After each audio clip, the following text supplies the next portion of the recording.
a great soul would be angered by the activities of her sons, she was very anxious. She thought that her sons might be killed by the wrath or the anger of the Brahmana. The Lord does not appear when the Brahmanas become angry at someone, because the wrath or anger of a Brahmana is sufficient in itself. He certainly appears, however, when his devotee simply becomes sorry. A devotee of the Lord never prays to the Lord to appear for the sake of the troubles of the miscreants, for the sake of the troubles the miscreants cause for him. And he never bothers him by asking for protection. Rather, the Lord is anxious to give protection to the devotee. Diti knew well that the killing of her sons by the Lord would also be his mercy. And therefore she says that the wheel and arms of the Lord are magnanimous. If someone is killed by the wheel of the Lord and is thus fortunate enough to see the arms of the Lord, that is sufficient for his liberation. Such good fortune is not achieved even by the great sages.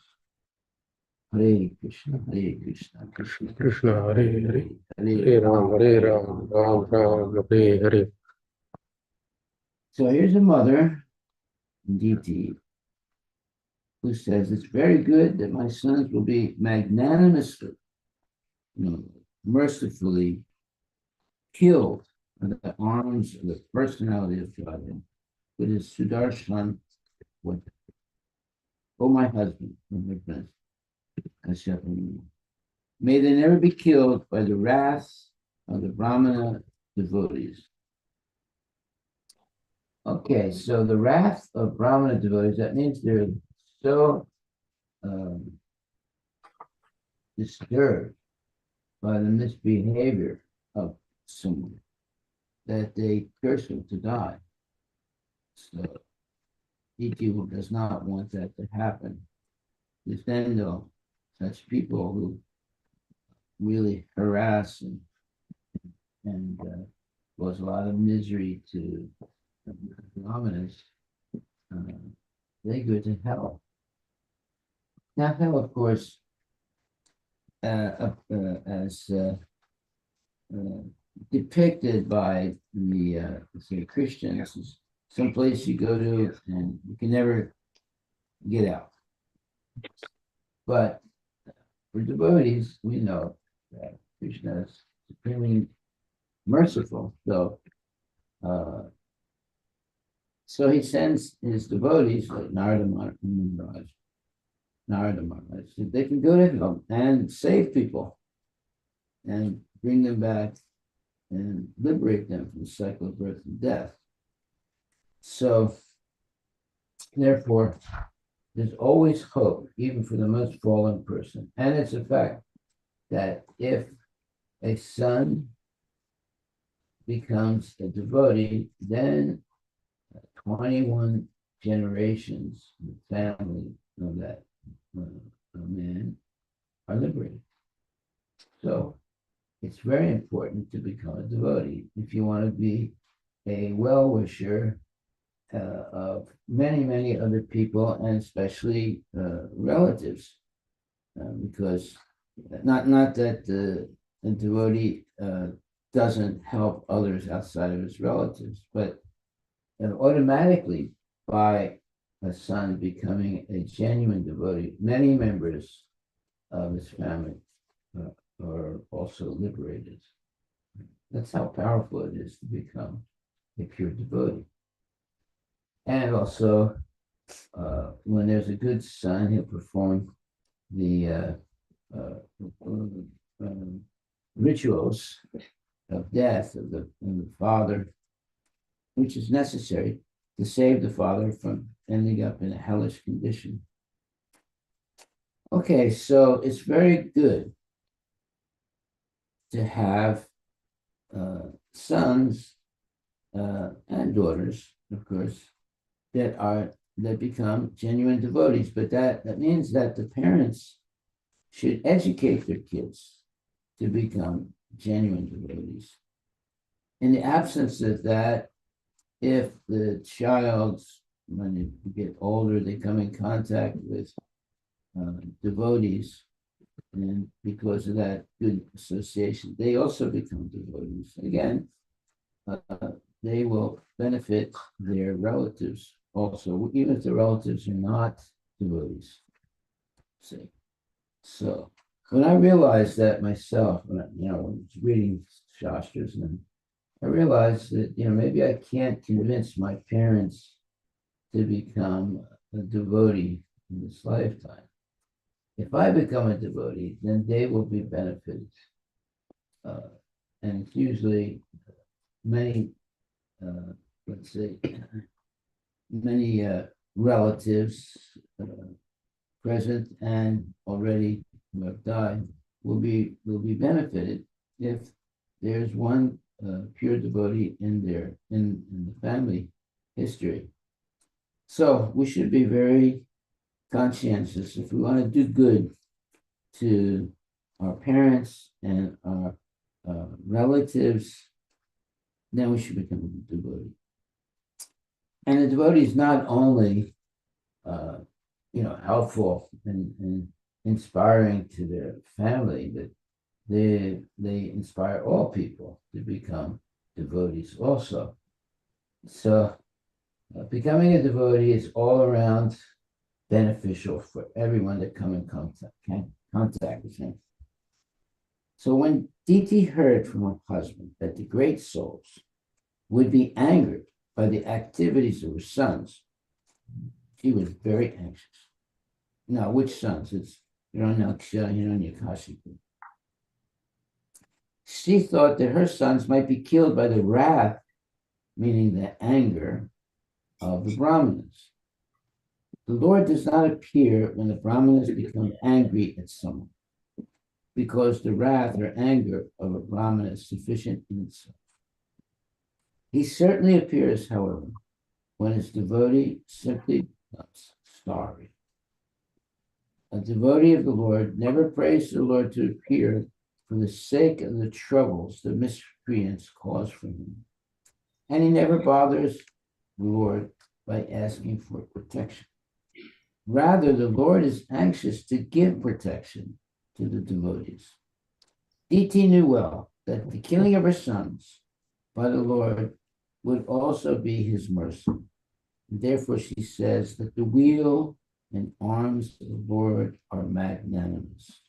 Magnanimous means like very, very positive or like merciful. If someone is killed by the wheel of the Lord and is thus fortunate enough to see the arms, for his good. Such good fortune is not achieved even by the great sages. Well, in other words, if you're killed by a devotee, then you have a great chance of going back to God and becoming purified. Okay, so that's 43. A person who is condemned by a Brahman or is always fearful to other living entities is not favored even by those who are already in hell or those in the species in which he is born. Purport by Srila Prabhupada. A practical example of a condemned species of life is the dog. Dogs are so condemned that they never show any sympathy to their contemporaries.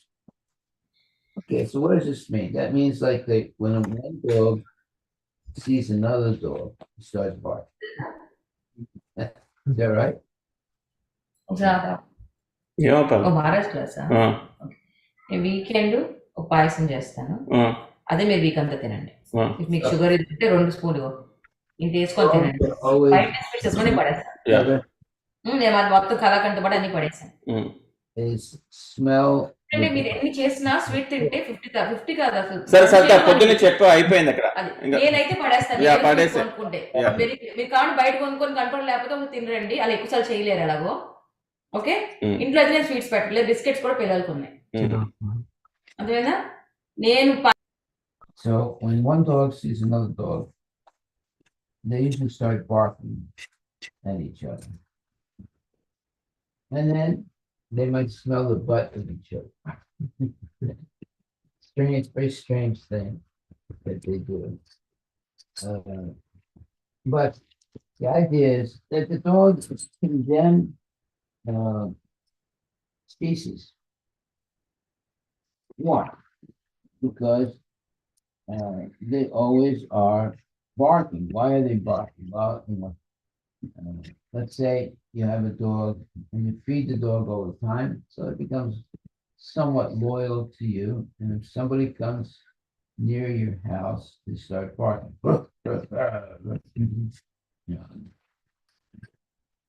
And then the owner goes, "Oh, take it easy, don't be afraid, he won't hurt you, guys will stop the dog from, biting the person that's coming as a visitor." So, dogs have that nature of always barking and being suspicious of anybody that comes in their territory. And they have territory. They mark their territory by passing urine in different places. And so that other dogs that come near them, near their territory, they smell the urine of the dog and they realize, oh, this is somebody's territory here. I'm going to be careful. So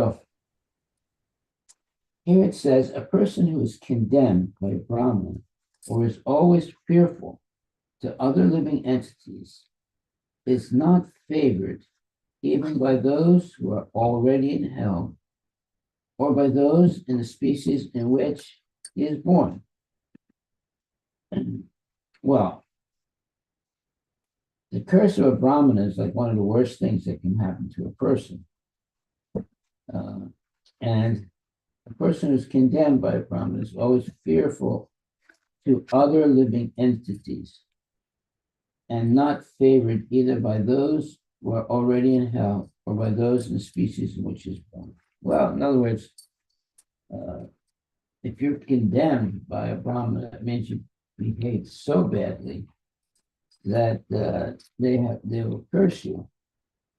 And why? Because if a person is fearful to other living entities, what does that mean? If you cause another living entity to be fearful, it's very, very sinful. And we see sometimes parents get very angry at their kids, and the kid gets, frightened. That's actually sinful. It's actually very sinful. We have to be very careful when not to get overly, let's say, angry and fearful to children, because it's a sinful thing to make someone fearful. But there should be, correction of a child's bad behavior. But that should be done not in a way in which, like I remember sometimes when I would do something wrong, my dad would get really angry, start hitting me. And the child becomes devastated by that real harsh behavior of the parent. So we should be careful how to discipline our children. Prabhupada said in Krishna consciousness, there's no punishment, but only reward. So what does that mean exactly? Well, it means that the punishment is done in such a way that the child does not become afraid, but the child begins to understand what is right and wrong, by the instruction of the parent. So it's an art, the art of how to bring up a child without scaring the child. Sometimes someone might be very, very angry and maybe strike the child. And that's not good. So Prabhupada said, you can show the stick, but don't use the stick. So you can, let's say in a sense, threaten the child, but not actually hurt the child. So you have to be very careful in rearing children who are misbehaving.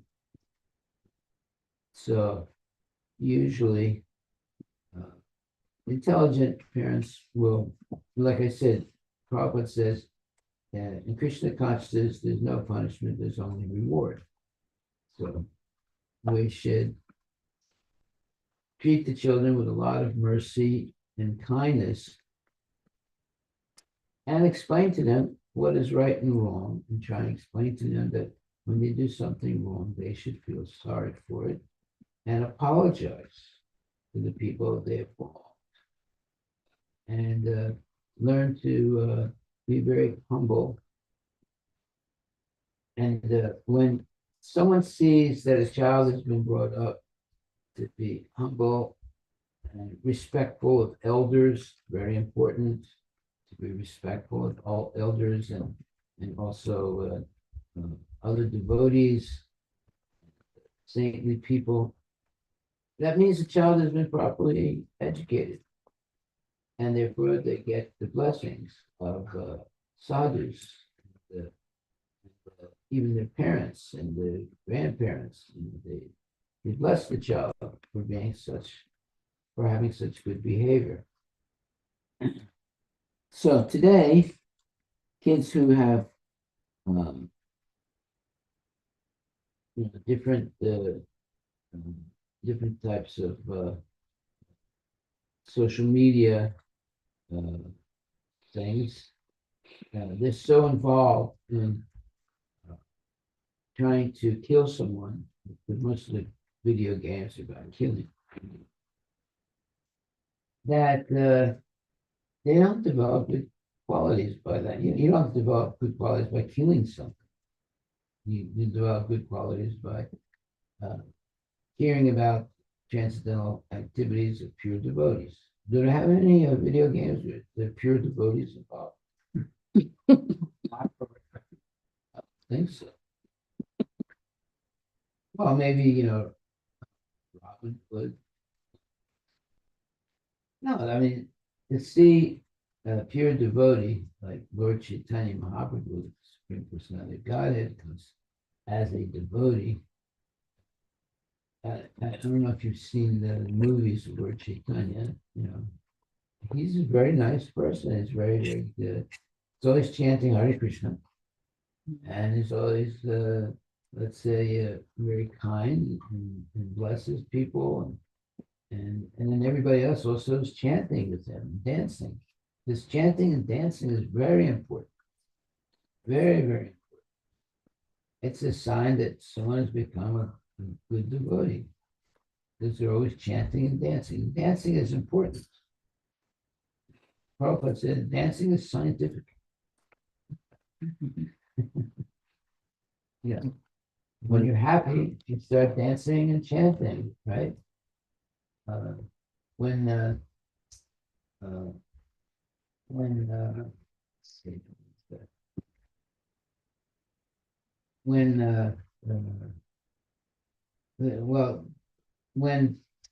devotee was trying to find a place, that place where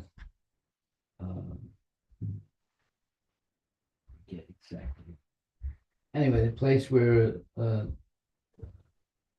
Lord appeared, and when they found that place, they all started chanting and dancing.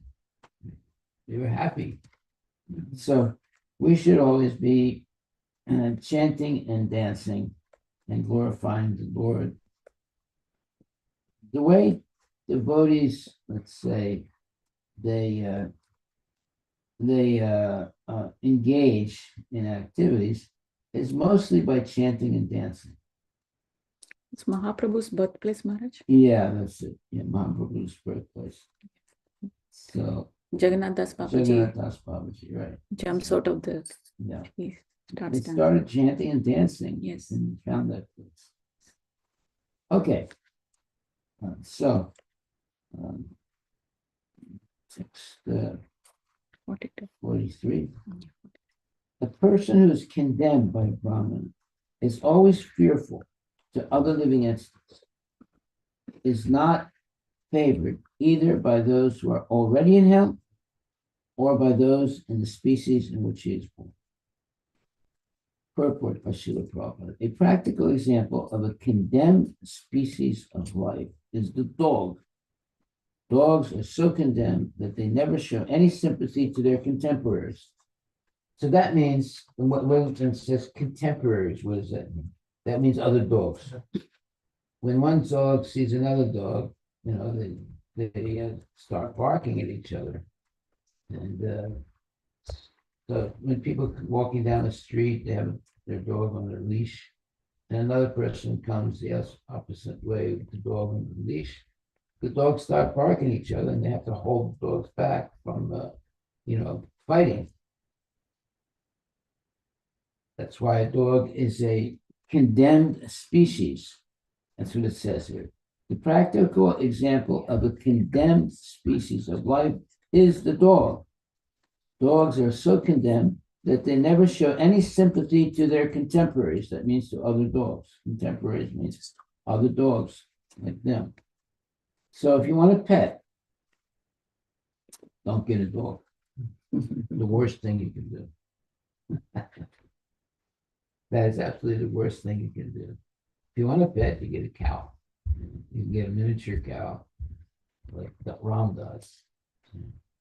So when Ram Das sees another cow, he doesn't start barking and get angry and belligerent. There's a cow. So the dog is what is considered to be a condemned species of life. That means that in previous life, that dog was a human being. They did a lot of bad things, and now they're condemned to have the body of a dog. Okay. And like the stool of the dog is contaminating, urine of the dog is contaminating, everything's contaminating the dog. And some people are so stupid. They let the dog in the house. Sometimes they sleep with the dog in the same bed. And it's like, the dog is man's best friend and the cow is my food. But it should be the other way. The cow is my best friend. The dog, well, you don't want to eat the dog. Nobody wants to eat a dog. Have you ever heard of someone eating a dog? Yeah, but yeah. Sometimes I've heard it's the most popular in China, I think. Yeah. Well, Chinese, one time I had a Chinese friend, and I asked him one day, I said, what do you eat? He said, I Chinese eat anything. And it's true. They'll eat anything. They eat snakes and bugs and they eat all kinds of horrible things.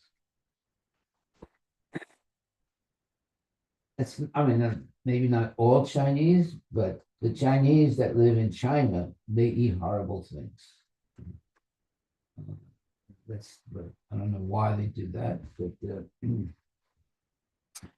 but my friend who was a Chinese man, when I asked him what he eats, he started laughing first, and he said he eats anything. So you have to be careful. There was once a family that they were walking with their dog, and they walked past a Chinese restaurant, and they thought, let's go in and eat something. So they tied their dog to something outside the restaurant, to some kind of post or something outside the restaurant, and they went in to eat.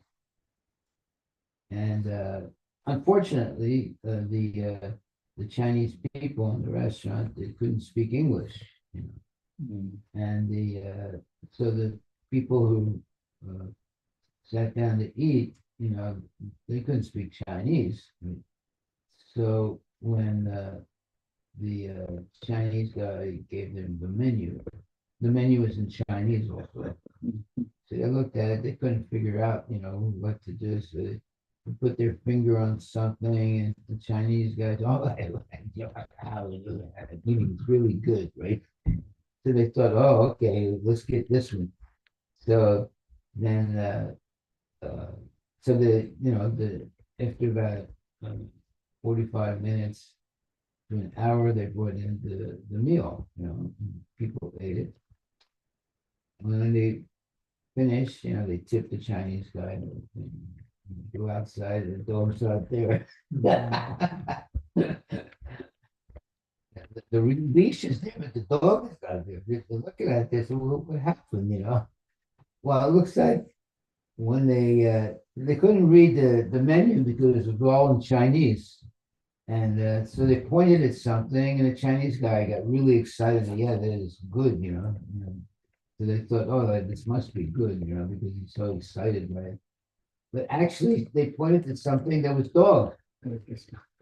The Chinese guy goes outside, catches the dog, brings it in, and cooks it, and gave it to the people. This is, you have to be careful when you go to Chinese restaurants. You have to be very, very careful, you know. Especially if they don't speak English, you don't speak Chinese, you know, you can choose the wrong thing on the menu.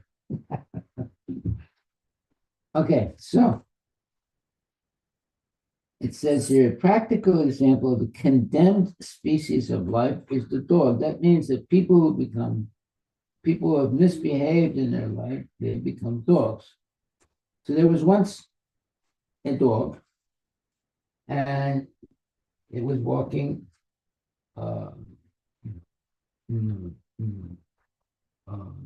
the street, and there was a sadhu who had just taken a bath and put on clean clothes, and he was going to do arti in the temple. He was walking, and the dog happened to be you know, in the way of the sadhu, or coming, you know, the opposite way toward the sadhu.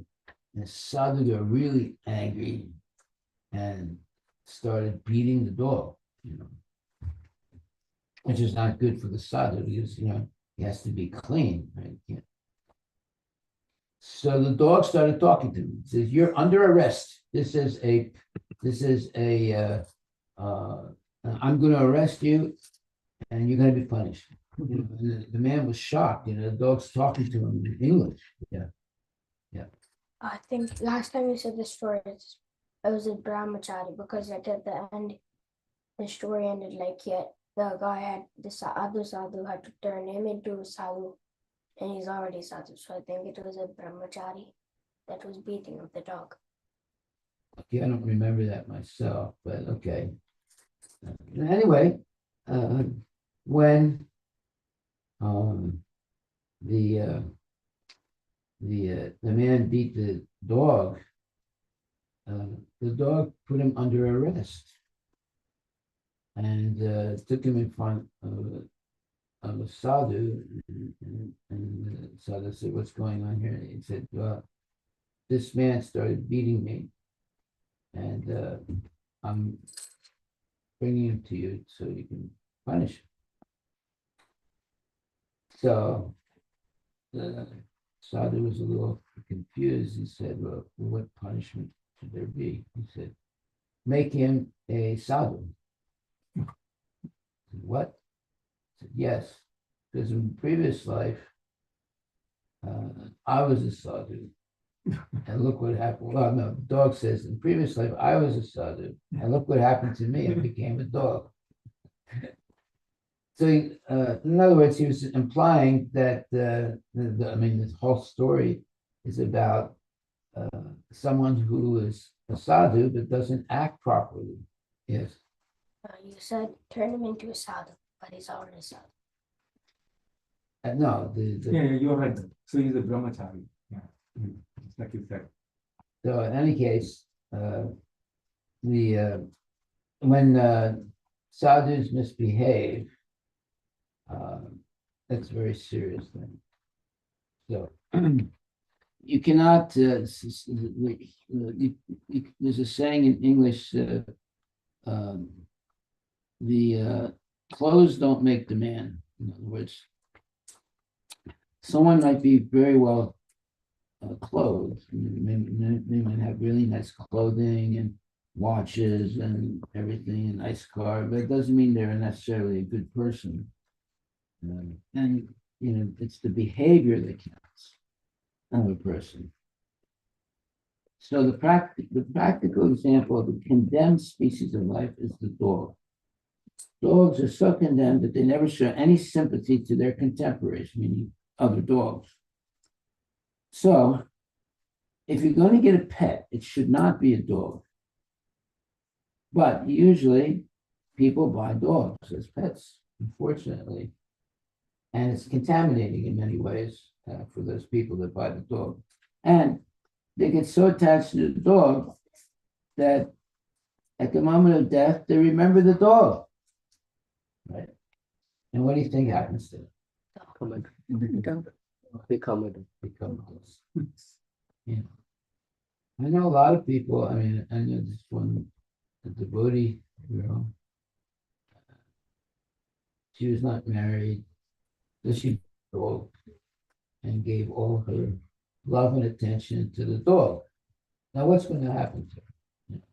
She's like feeding the dog, cleaning the dog, living with the dog, walking with the dog. What's going to happen?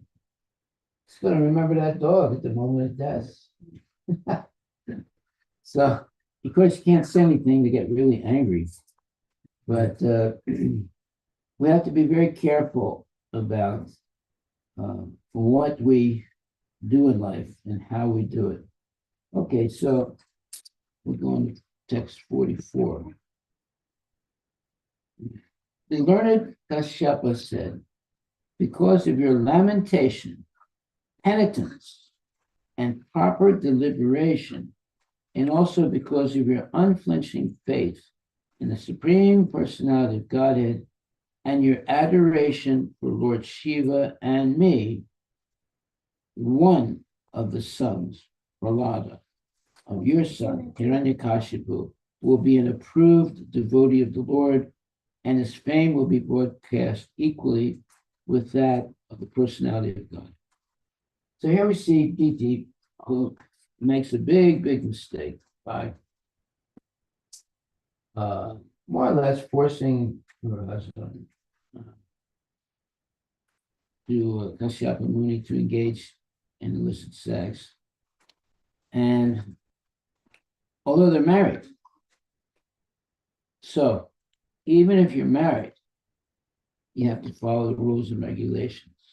So sometimes when, like here's the example, that Diti sort of forces her husband to engage in illicit sex at the wrong times, it's called illicit sex. And because of that, they get son Hiranyakashipu, who's who's a demon. But because Diti now becomes very, as it says, penitent. What does that word penitent mean? Basically, you can get up. Basically, it means feeling sorry for what they did. And because of that, that's why here Kashyapa, her husband, is saying, because of your lamentation and penitence and proper deliberation, meaning after thinking something over, she understands that it was a very bad thing that she did, and she feels very sorry for it, and she's lamenting also that she did that. And then it says, and also because your unflinching faith in the Supreme Personality of Godhead. Well, when you make a big mistake, sometimes people not only feel sorry, but they become more serious about being Krishna conscious. and then also your adoration for Lord Shiva and me. Well, Kashyapa, because Diti was a worshiper of Lord Shiva, and but she violated, she did something that Lord Shiva was not pleased with, and she also now becomes penitent, accepts and laments, and has proper deliberation, meaning she thinks about the whole thing that she did and realizes it was wrong. And the fact that she has unflinching faith in the Supreme Personality of Godhead and her adoration for Lord Shiva and respect for her husband, then one of her sons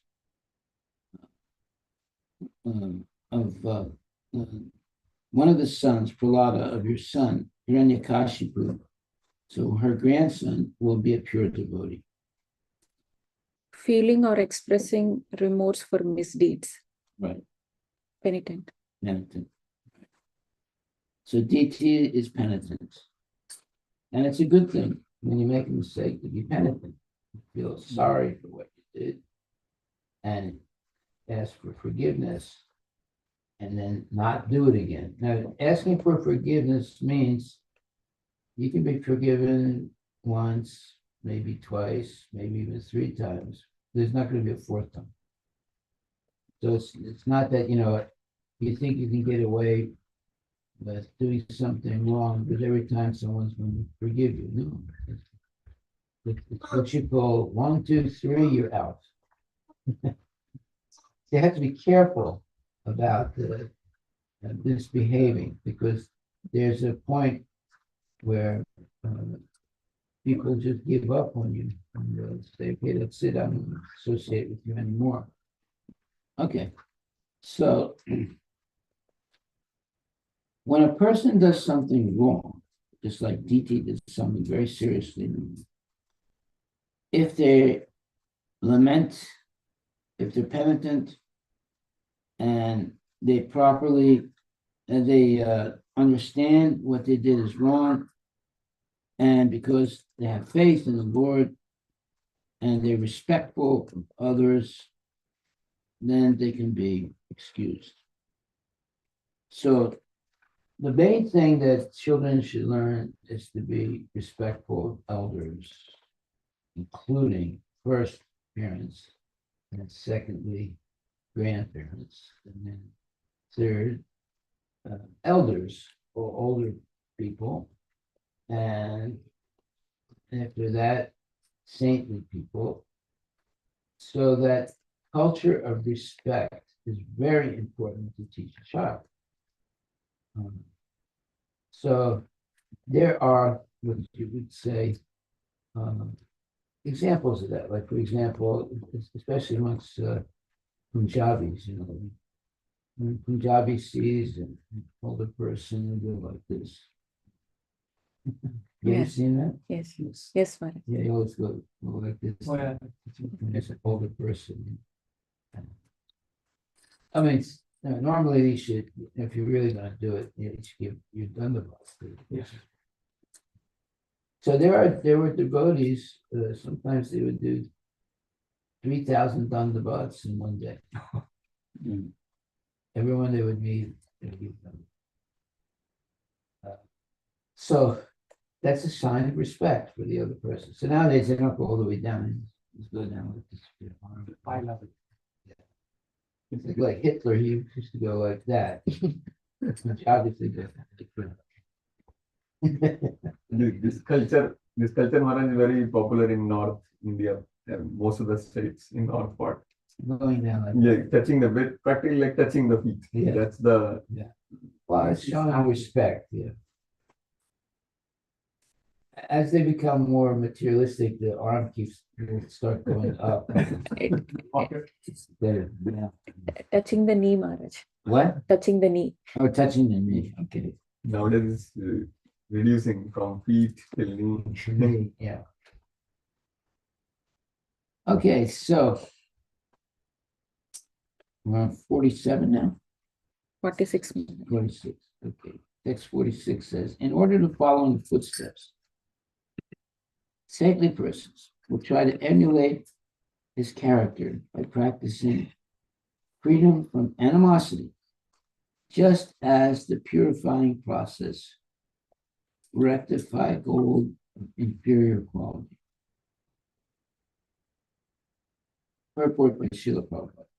Yoga practice, the process of purifying one's existential identity, is based mainly on self-control. Without self-control, one cannot practice freedom from animosity. In the conditional state, every living being is envious of another living being. But in the liberated state, there's an absence of animosity. Animosity means anger and being, acting very, let's say, in a way that you scare other people. Prahlad Maharaj was tortured by his father in so many ways. Yet, after the death of his father, he prayed for his father's liberation by the Supreme Personality of Godhead. He did not ask any benediction that he might have asked, but he prayed that his atheistic father might be liberated. He never cursed any of the persons who engaged in torturing him at the instigation of his father. So Hiranyakashipu really misbehaved with his son and tried to kill him in many ways. But Krishna was always protecting him. And then Hiranyakashipu thought, well, my son is some kind of mystic yogi, I'm trying to kill him, I can't kill him. So let me kill his God. So then he asked God, he said, where is your God? And God said, well, it's everywhere. So Hiranyakashipu said, well, is he in this column here? He said, yes. And all of a sudden, he smashed the column, broke it, and all of a sudden, Krishna came out and killed him in the terrible form as Nrsingadev. Terrible for Hiranyakashipu, but actually wonderful for Prahlad Maharaj, because he understood it's a very special incarnation of the Lord, and they came to protect him. So we have to be very careful with our behavior. How do we understand if someone is good or bad? Well, first of all, by their speech. And if they use bad language, if they get easily angry, if they have bad, let's say, they say things in such a way that's always negative, that they're, in a sense, very low-class people, and you shouldn't associate with them. Now, someone might say, well, maybe we can change them. It might be possible, but the best way to change another person is to always behave nicely yourself. And so because the example of behaving good is very powerful, and being tolerant and being very good. But we should never be tolerant when people insult Krishna or the Guru. Then we should be like a lion, just like the person. But if they insult you, you shouldn't get angry, and you should be very tolerant. Saying sticks and stones will break my bones, but names will never hurt me. So yeah, even if there was a stone at you, it can hurt you. But if they insult you, it doesn't hurt you, because what would be hurt would be the false ego, not you. You are the soul that's eternal. So we have to learn to tolerate people who behave badly. And the best way tolerate them is not to associate with them. You have to, from that point on, when they behave very badly all the time, and you don't associate with them. You keep your distance. And from a distance, you give your respects to them, but you don't come close to them. You avoid them as much as possible. Now, if they are personally trying to harass you, then you have to be very patient and not say anything and just walk away from them. So this is the problem nowadays in middle school, high school. Sometimes they're bullies, and they bully someone because they get good grades, or they bully someone because they're the teacher's favorite student or whatever.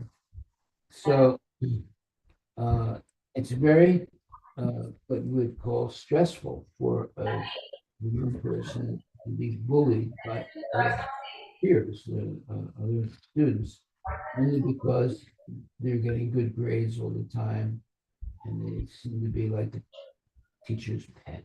You know? So, and if a child is being bullied, it's very dangerous because if they don't say anything to their parents, and the teacher, even though the teacher might see it, doesn't really do anything to stop it, the child can become very, very morose, and sometimes they commit suicide because they're always being bullied. That's the problem by sending your children to school. They might, without really analyzing, the quality of the people, of the other children in the school, and the teachers in the school. Teachers usually, when they have, let's say, 40 kids in the classroom, they spend most of their time with the kids that are doing bad things, not paying attention. There might be 2 or 3 kids in the class of 40 that are always misbehaving, and the teacher's spending most of their times with the ones that are misbehaving. And the ones that want to have an education, that do their homework and everything.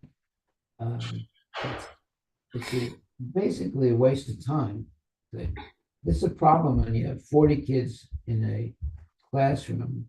If they're like 2 or 3 kids that don't really want to be educated, it holds back the other kids because the teacher's always concerned about spending time with the ones that are misbehaving.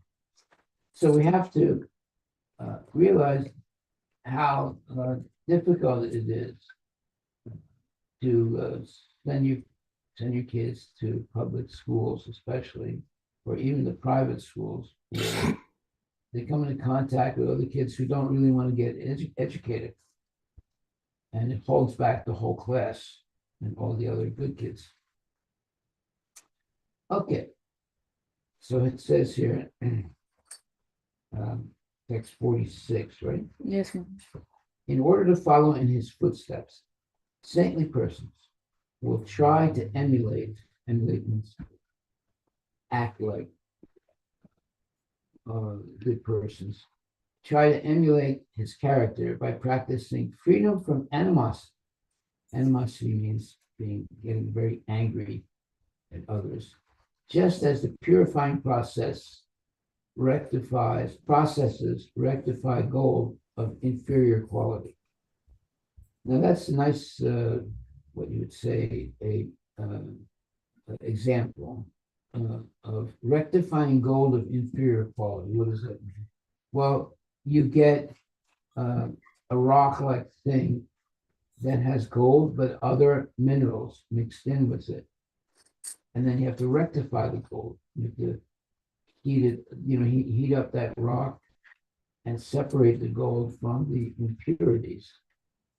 So similarly, in order to follow in his footsteps, meaning saintly person's footsteps, saintly persons will try to emulate his character by practicing freedom from animosity. In other words, becoming free from getting angry, just as the purifying processes rectify gold of inferior quality. So in the purport, it says, yoga practice, the practice of purifying one's existential identity. Existential is a big word. It basically means life, how you live, what qualities you have. So existential identity means how you live. So it's referring to purify one's existential identity is based mainly on self-control. So a person who's self-controlled, their existence or the way they live or their existential identity is a good example in society. And what is that good example? Is being self-controlled, not engaging in hurting anyone else, unnecessarily getting angry, fighting, lying, cheating, all those bad qualities. So in the same way that one can rectify gold of inferior quality, in other words, there's a way that you find a rare piece of rock that has gold in it, mixed in with it. So then they have to rectify it by heating it up. And then they separate the impurities from and end up with pure gold. So in the same way, we have to practice freedom from animosity. So in order to follow in his footsteps, meaning Kashyapa, following in the footsteps of Lord Shiva, saintly persons will try to emulate his character, meaning emulate the character of Lord Shiva by practicing freedom from animosity. And why does it say that? Because Lord Shiva is always engaged in meditation. And why is that? Because he has to control his anger, because Lord Shiva can be easily angered by misbehavior of people. So he's always practicing freedom from animosity. So just as the purifying processes rectify gold of inferior quality. Okay, so yoga practice, the practice of purifying one's existential identity, is based mainly on self-control. Without self-control, one cannot practice freedom from animosity. So animosity is a big word for anger.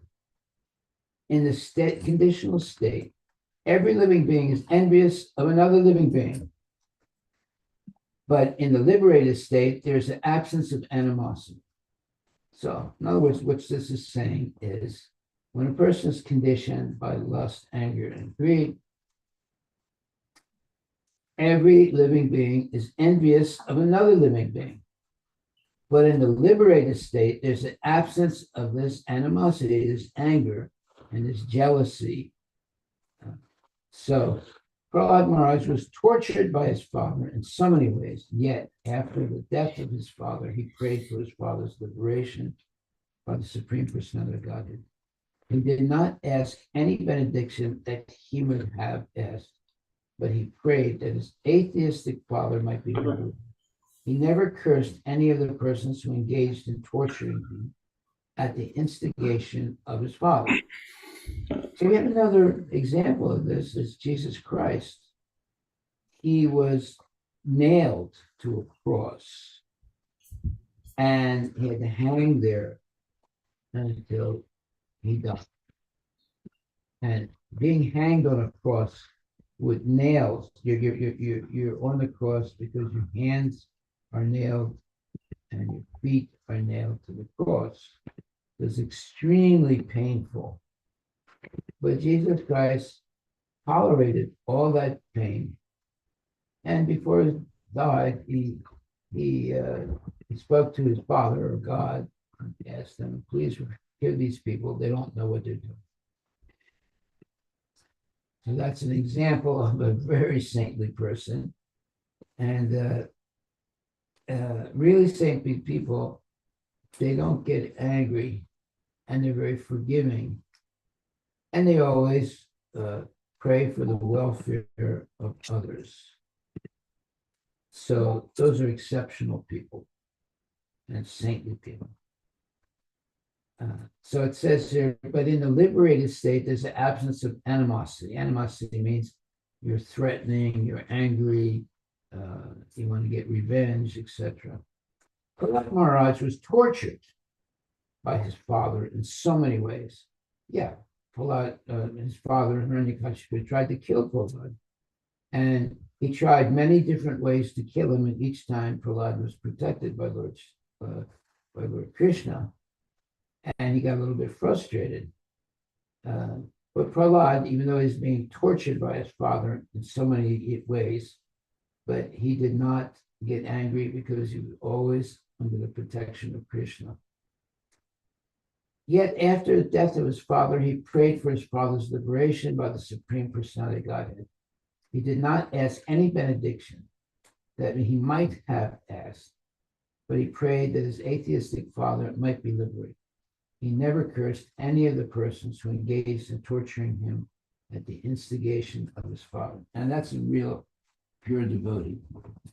And Prahlad is the example of a genuine pure devotee. Can we emulate Prahlad Maharaj? Well, we can understand what he did. We can try and, use the example of Prahlad Maharaj in our own life. Can we emulate him? Like, do the same thing as he has done? No, probably, because he was an exceptional person. But we can learn from what happened to Prahlad Maharaj to avoid the association of bad people. That way, you can pray for them from a distance, and but don't associate with them. Stay away from them, because you're not going to come out, let's say, happy after associating with bad people. The best advice a parent can give his child is to avoid bad people. People who smoke, they drink, they have illicit sex, they gamble, they molest other people, they're angry, they're sinful. You have to avoid the association of people like that. Although it looks like they look like they're very successful sometimes, because they might have a lot of money, they have a lot of girlfriends, they have these cars. But you shouldn't be fooled by that. They're actually very, very weak-minded people. And to hide their weakness, they try and act and to be very powerful, and to make fun of others, or beat people up and things like that. So when it says yoga practice, or the process of purifying one's existential identity. So existential identity is a big term, but it's the way you live and the qualities you have, or the things that you believe in. That identifies who you are. It's based mainly on self-control. So if you can control your anger, if you can control your lust, control your greed, you can control all these bad qualities, that means that you're practicing yoga, or the process of purifying one's way of living and thinking and relating to other people. That's called existential identity. Without self-control, one cannot practice freedom from animosity. In other words, you cannot be free of getting angry all the time without having self-control. So you have to learn to control yourself. If you can control yourself, not use bad language, follow the rules and regulations of Krishna consciousness, and you're going to avoid a lot of problems. By engaging in bad, I mean, it's very hard to engage in bad practices because you have to do so many things that take up a lot of time and energy, and in the end, you'll be miserable. But to be a good person is very easy. You just don't do bad things. Yes. Thank you. Yeah, so, okay, we're going to the end. So anyway, the whole purpose of yoga is to have self-control. So if you can control your anger, greed, and other bad qualities by chanting Hare Krishna, you will be a real yogi. Hare Krishna. Thank you very much. All glories to you. Yeah. So we see we learn by hearing. You don't have to learn by doing. You learn by hearing. That's first class learning. Second class is you learn by hearing, but you have to see. And third class education, you learn, you see, but you have to do. And fourth class, fifth class is you learn, you see, you do, and you still don't understand. So you ought to be first class. You should learn by hearing, not have to learn by doing things. In other words, if you say, don't smoke cigarettes, so you hear that, that it's bad. But then you think, well, let me try a cigarette and see if it's really bad. So the best thing to learn by hearing. So that's our lesson today. Hare Krishna. Hear from genuine devotees. Then you'll be educated.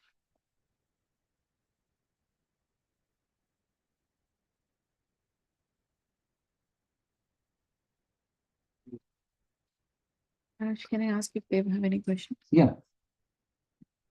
Hare Krishna, dear devotees. If you have any questions, please unmute and speak.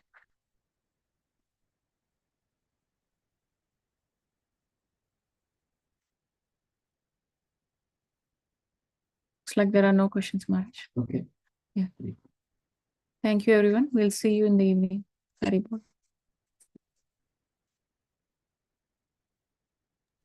Thank you, Hare Mati. Krishna. Hare Krishna. Hare Rama, Hare Rama.